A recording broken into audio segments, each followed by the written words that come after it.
বিসমিল্লাহ বলে শুরু করছি। সবাই সালাম দেবেন, আসসালামু আলাইকুম।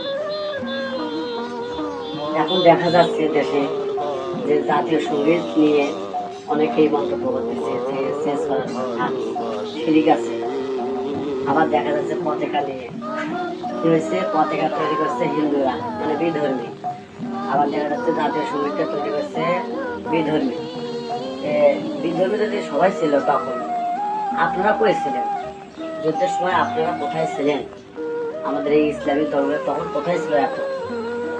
আর বিশেষ করে যারা মুসলমান তারা কিন্তু ইসলাম অবশ্যই সাপোর্ট করে, ইসলামকে ভালোবাসে, ঠিক আছে। তেমন কোনো মুসলমান নাই যে ইসলামকে ভালোবাসে না, ঠিক আছে। ইসলামকে আঘাত করলে অনেকের কষ্ট লাগে, কিন্তু আপনাদের মধ্যে ইসলাম নিয়ে এতটা কান্ডারি করতেছেন, শিরিক বলতেছেন, পতাকায় শিরিক আছে নাকি আছে, কোথায় কি আছে, এটা তো আপনাদের ভাবলে হবে না। এটা তো জাতীয় সঙ্গীত, জাতীয় পতাকা। তখন যুদ্ধ করছে সব সব ধর্মের মানুষেরা, অনেক হিন্দুরা জীবন দিচ্ছে, ঠিক আছে। এখানে তো ভাবলে হবে না যে জাতীয় সঙ্গীতের মধ্যে শিরিক আছে, হাত দিবে,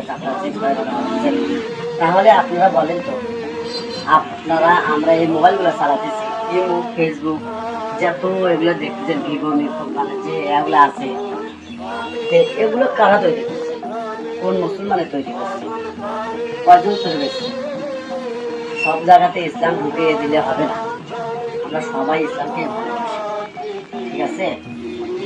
আপনার বাড়ির পাশে যে গরিব লোকটা যা কান্না করতেছে, আপনি তার পিছনে দাঁড়ান, তাকে সহযোগিতা করেন, তার সামনে যান, তাহলে বুঝবো যে আপনারা কতটুকু। কিন্তু আমরা ইসলামকেই সাপোর্ট করি, ঠিক আছে। ইসলাম এমন কোনো মানুষের যে শত্রু, ইসলামের শত্রু হতে পারে।